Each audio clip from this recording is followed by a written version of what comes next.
교회 학교 선생님들 그리고 또 아이들을 위해서 여러분 많이 기도해 주셔야 합니다. 특별히 이제 교회 학교 아이들에게 우리가 신앙교육 시키는 일들을 조금 정비하여서 우리가 다시 내년에는 더 깊고 또 더 넓고 또 더 심도 있는 그런 신앙교육을 통해서 아이들을 키워내려고 합니다. 여러분 많이 기도해 주시고 협력해 주시면 감사하겠습니다.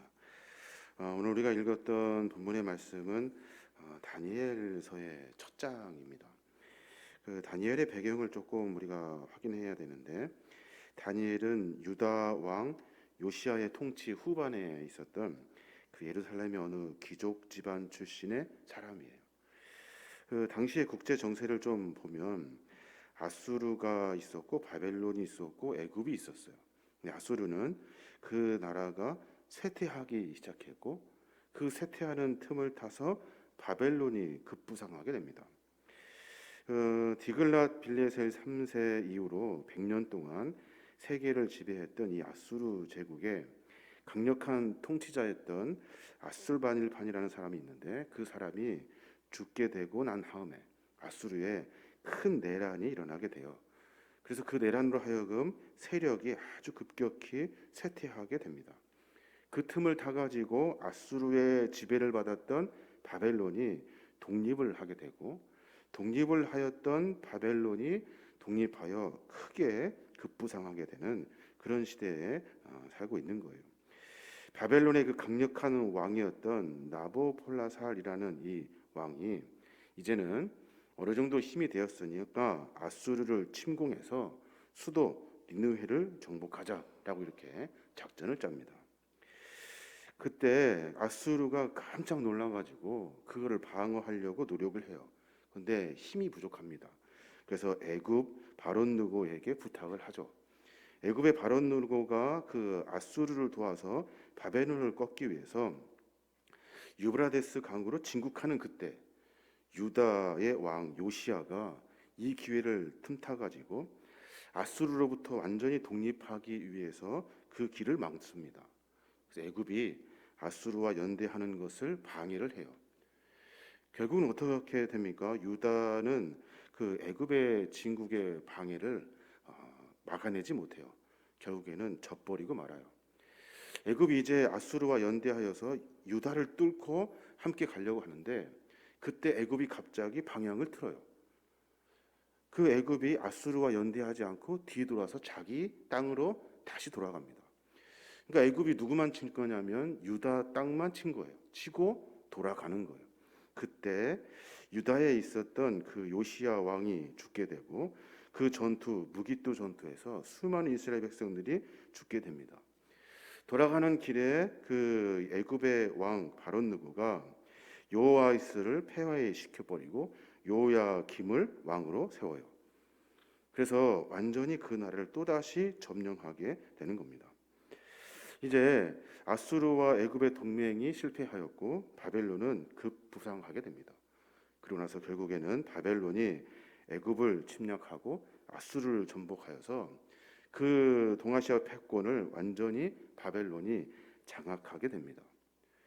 바벨론은 아주 잔인합니다. 그래서 그 나라를 점령하면 그 나라의 모든 것을 빼앗아 갑니다. 그리고 이주 정책에 따라서 그 나라의 사람들을 다른 곳으로 이사를 시켜요. 그래서 그 나라의 문화와 전통 그리고 사상과 종교를 완전히 다 말살시켜버리는 그런 정책을 가지고 있습니다. 아수르 멸망하고 애굽도 멸망하고 바벨론이 온 지형을 패권자로서 승리를 쟁취하고 나라를 다스리게 되는 겁니다. 그 와중에 유다의 땅에 있는 모든 사람들을 바벨론이 점령하여서 왕과 성전의 보물과 왕족과 백성들을 포로로 끌려가는 사건이 오늘 바벨론에 기록되어 그 다니엘서에 기록되어져 있는 겁니다. 바벨론의 위대한 왕이었던 느부갓네살이 약소국으로 전락한 유다를 다 공격해가지고 다 빼앗아 가게 되는 거죠. 그때 2절에 보면 참 기가 막힌 말이 있어요. 뭐라고 하냐면, 주께서 유다 왕 여호야김과 하나님의 전 그릇 얼마를 그의 손에 넘기심에 그가 그것을 가지고 신할 땅 자기 신들의 신전에 가져다가 그 신들의 보물 창고에 두었더라라고 말해요. 그러니까 바벨론이 쳐들어와서 유다 왕 여호야김과 여호와의 성전에 있는 그릇들과 보물들을 다 하나님께서 그들에게 넘겨주셨대요. 넘겨주었다는 말, 이 말이 참 마음을 아프게 하는데, 하나님은 유다 땅에 있었던 많은 것들을 바벨론 땅에게 넘겨주신 거예요. 이 말은 졌다가 아니라 하나님의 다른 계획이 있어서 그들에게 주신 거죠. 유다 왕족과 귀족들, 성전의 물건들을 소유하신 하나님께서 느부갓네살에게 준 이유는 내가 져서, 내가 항복해서 빼앗기듯이 그들에게 넘겨준 것이 아니라 하나님께서는 다른 계획을 갖고 계신 거예요. 그 깊은 의미를 우리가 분명히 찾아봐야 하는 겁니다. 하나님께서 이처럼 유다의 왕과 귀족들의 성전과 물건을 바벨론으로 옮기신 이유, 그 이유는 이스라엘 땅의 잘못된 여러 생각과 하나님을 섬기지 않는 완악한 모습들을 하나님이 징계하시기 위해서 그 일을 진행하고 있는 겁니다. 우리의 삶의 모습도 점검해 볼 필요가 있는데, 성도는 매번 승리하는 것이 아니죠. 성도는 매번 잘 되는 것이 아니에요.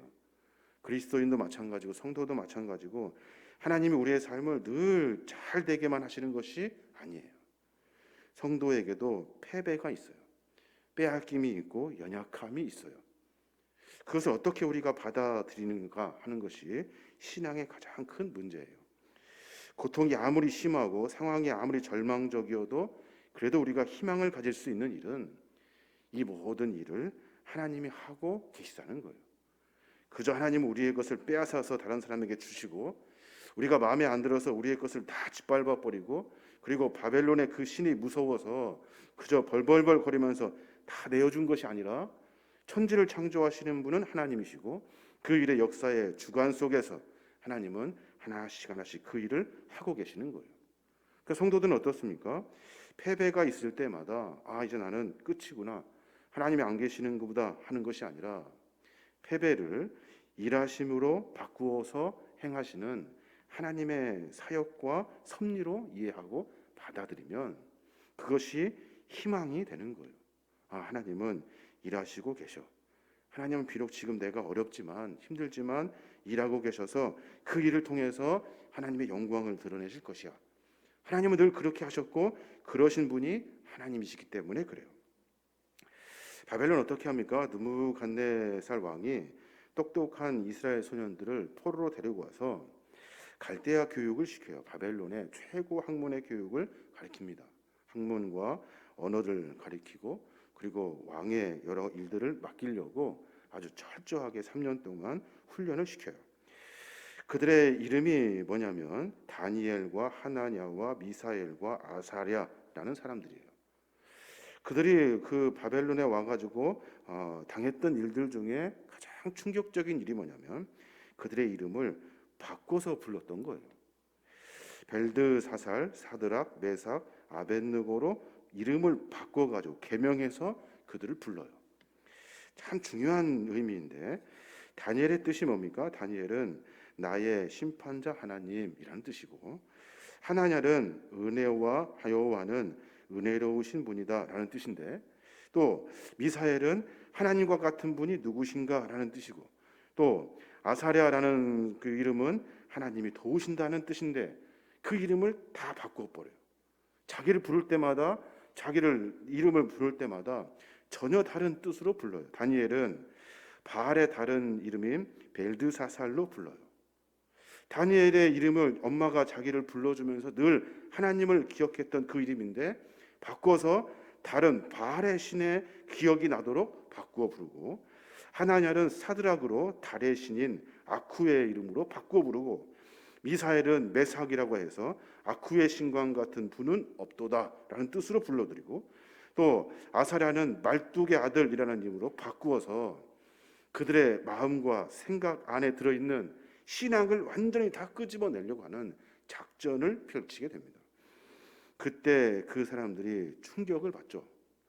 내가 신앙 안에서 몸부림치는 내 신앙의 흔적이 유일한 것이 딱 한 가지 이름인데 그 이름을 바꾸어 부르는 거예요. 사실 살면서 원치 않는 일을 할 때가 참 많습니다. 내가 그렇게 하고 싶지 않은데 해야 할 일들이 너무나도 많죠. 사회생활 하다 보면 그럴 수 있어요. 근데 중요한 것은 뭐예요? 그 일을 하면서 내 삶 속에서 지켜야 될 것이 있다는 거예요. 비록 내 이름을 빼앗기고 내 신앙도 빼앗기고 내 믿음도 빼앗기고 내가 주님을 섬기는 수많은 일들이 세상의 일들로 하여금 타협돼서 무너지는 일이 있어도 지켜야 될 것이 있다는 거예요. 다니엘과 그 모으는 사람들은 이름을 빼앗겼지만 지킵니다. 무엇을? 하나님을 향한 신앙을 지켜요. 싫어도 해야 하는 그 신앙의 몸부림을 가지고 삶을 살아요. 비록 내 이름이 바뀌었고 내가 사는 장소가 바뀌었고 내 형편이 바뀌어도 그 신앙은 놓지 않았다는 거예요. 상황의 물줄기가 우리를 막 엄습합니다. 그때마다 우리는 물살에 거슬려서 자기 자리를 지키는 힘을 키워야 돼요. 물살에 휩쓸려서 떠내려가는 것이 아니라 물살을 이기며 자기 자리를 지키는 거예요. 이름도 뺏기고 집도 뺏기고 가족도 뺏기고 국가도 다 사라져버리고 수많은 어려움이 내 상황에 있다 하여도 나는 어떠한 경우에서도 신앙과 믿음을 지키겠다는 각오와 결단을 가지고 그 물살을 이겨 자기 자리를 지키는 거예요. 그 자기의 자리를 지키는 것은 하나님의 섭리와 때를 기다리는 거예요.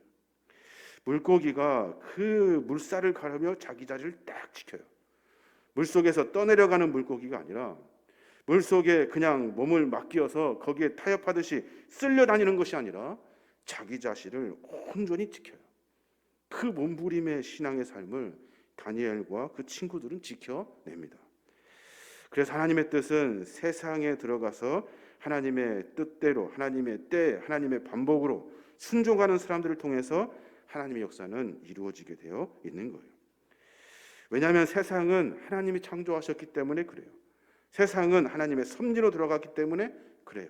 그 뜻에 순종하면 하나님의 자녀답게 살 수 있게 되는 거예요. 아무리 어려워도 아무리 힘들어도 세상의 상황이 너무나도 흉악해도 내가 넘어질 수밖에 없는 상황이라 하여도 나는 하나님을 향한 믿음과 신앙을 지킨다. 나는 그 자리에서 변하지 않고 그 자리에서 하나님과 함께 신앙의 삶을 살아낸다. 이것이 우리의 고백이 되어야 하는 겁니다. 다니엘과 세 친구는 이름이 바뀌었어요.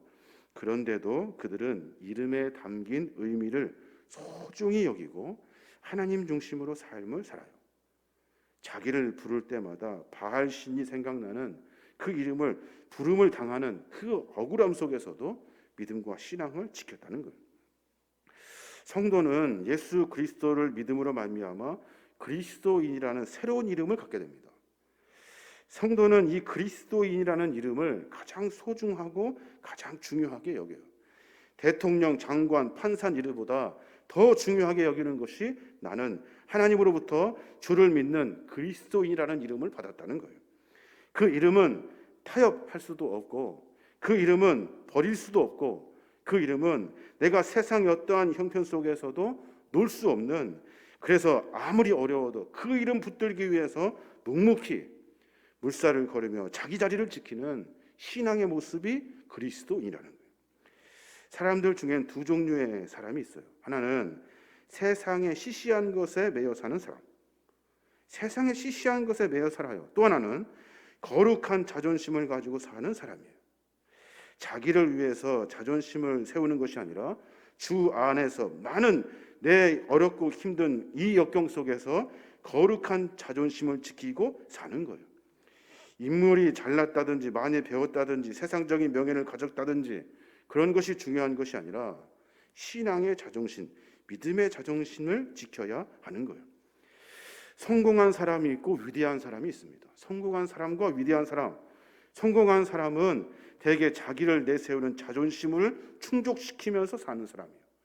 근데 위대한 사람은 자기를 내세우지 아니하고 내 삶 속에서 철저하게 빛과 진리와 그리고 하나님의 거룩한 은혜를 지키며 이 거룩한 자존심, 이 자존심을 지키며 사는 사람들이 위대한 사람이에요. 수많은 독립운동가들이라든지 믿음의 선배들을 성공한 사람이라고 하지 않아요. 그들을 위대한 사람이라고 부르는 이유가 거기에 있는 거예요. 아무리 어떤 일이 있어도 나는 그리스도인으로 신앙과 믿음을 지키는 거예요. 아무리 어떤 경우에 있어도 다 실패했다, 성공이 아니라 말하는 그 순간에서도 위대함을 가지고 그 자리를 지켜 빛과 진리 안에 서려고 하는 사람들, 그 사람들이 위대한 사람이라는 거예요. 바울은 포로로 잡혀갑니다. 그리고 총독 앞에 서요. 꽁꽁 묶여가지고 꼼짝 못하는 사람들 보기에 저 사람 저거 죄인이구만, 실패했구나, 저거 숭악한 사람이구나 라고 하는 그 순간에 바울이 뭐라고 이야기하냐면 사도행전 26장 29절에 보면 내가 이처럼 결박된 것 외에는 여기에 있는 모든 사람들이 나처럼 되기를 원합니다 라고 말해요. 나 비록 실패한 것 같고 묶여있고 부족한 것 같지만 내가 그것 말고는 모든 사람들이 나와 같이 예수 그리스도의 십자가 사랑을 알고 그리스도인으로 살기를 원합니다. 거룩한 자존심을 지키고 위대함으로 살기를 원합니다 라고 선포했다는 거예요. 그게 바로 신앙인이에요. 하나님은 우리의 삶의 모습을 보시고 일하셔요.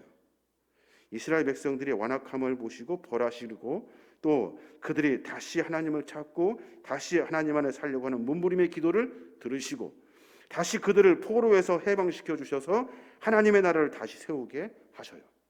그래서 시작되기 없는 사람들, 껍데기 같은 사람들을 다 거두어내시고 위대한 신앙인들만 모아서 하나님의 거룩한 나라를 세우시려고 하는 것이 하나님의 뜻이라는 거예요. 하나님의 구원의 역사는 그래서 그 일을 반드시 이루시는 하나님이시요. 바벨론의 통치 영역을 확장하신 하나님, 모든 나라를 다스리시는 하나님께서 발살와를 통해서 왕국을 그 멸망을 말씀하시고 다시 돌아갈 수 있도록 고레스 왕을 시켜서 이스라엘 백성들에게 그 편지를 쓰게 하고 다시 돌아서 이스라엘 백성의 성전을 세우고 하나님의 나라를 만들게 하신 거예요. 우리는 신앙과 삶의 여정 가운데 타협하는 법을 배웁니다. 타협하는 법의 가장 첫 번째 우선순위가 뭐예요? 나의 자존심을 지키는 거죠. 자존심이 무너지면 사람이 참 어렵거든요. 근데 성경은 그렇게 가르치지 않아요.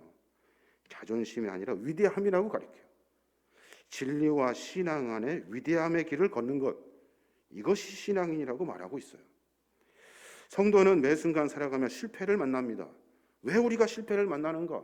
왜 우리는 매번 좌절할 수밖에 없는가? 하는 이유는 하나님이 우리를 그렇게 하시기 때문에 그래요. 하나님이 나에게 말씀하시고 깨닫게 하시고 알게 하시려고 하시는 하나님의 섭리가 있기 때문에 그런 거예요. 그러니 내가 할 말이 없는 거예요. 할 말이. 욥이 수많은 고난을 당해서도 내가 이제 귀로만 듣는 하나님, 끄덕끄덕했던 하나님이 아니라 내 삶 속에서 직접적으로 개입하시는 하나님을 눈으로 봤다는 거예요. 하나님이 그렇게 하신다는데 내가 뭐라 말할 것이 있어요. 그러니 어려움이 있을 때, 고난이 있을 때마다 다니엘과 믿음의 친구들과 같이 거룩한 자존심을 지키는 것이 아니라 위대함을 가지고 하나님 안에서 빛과 진리의 삶을 살도록 그 자리에 꼼짝 말고 있는 거예요. 수많은 역경을 이기면서 하나님의 이름과 영광을 위해 삶을 살아내는 겁니다. 이게 신앙의 위대함이라는 거예요. 우리가 한 달을 하나님께 의탁하면서 여러 기도의 제목을 가지고 주 앞에 나왔습니다. 가장 중요한 것은 세상과 타협하지 않는 거예요. 세상의 것에 한눈 파는 것이 아니고 세상의 것에 마음을 뺏기는 것이 아니고 세상의 자리를 탐내는 것이 아니고 신앙의 위대함을 지키는 거예요. 무엇이 진리인가? 무엇이 참인가? 무엇이 빛인가? 왜 주님은 우리를 통해서 이렇게 일하시려고 하시는가? 하는 것을 알고 그 믿음과 신앙을 역경 속에서 지켜내는 거예요. 이게 신앙인이라는 겁니다. 오늘 한 달의 삶을 주께 의탁하면서 하나님, 나는 성공이 아니라 위대하게 살고 싶습니다. 나는 세상의 어떤 위치와 자리가 아니라 나는 세상의 어떤 보여지는 것에 욕심을 내는 것이 아니라 나는 신앙의 위대함으로 살기를 원합니다. 거지같이 옷을 입어도 배고프게 밥을 먹어도 나는 위대함을 지키겠습니다. 이것이 우리의 고백이 되어야 하는 거예요. 그때 하나님은 우리를 통해서 일하셔요. 결국에는 그들은 이스라엘 땅으로 다시 돌아오게 되었고 다시 하나님의 나라를 세우게 되었어요. 이것이 하나님의 일하심이에요. 그 일하심을 소망하며 살아야 될 줄로 믿습니다. 한 달간 우리의 삶을 하나님께 맡기면서 우리 인생이 점검되기를 원해요. 그저 원하는 것을 달라고 이렇게 하는 것이 아니라 나의 신앙의 위대함을 지킬 수 있도록, 세상의 풍파 속에서 그 자리를 지킬 수 있도록 하나님 나와 함께 해주십시오 라는 신앙의 고백이 있어야 될 줄로 믿습니다.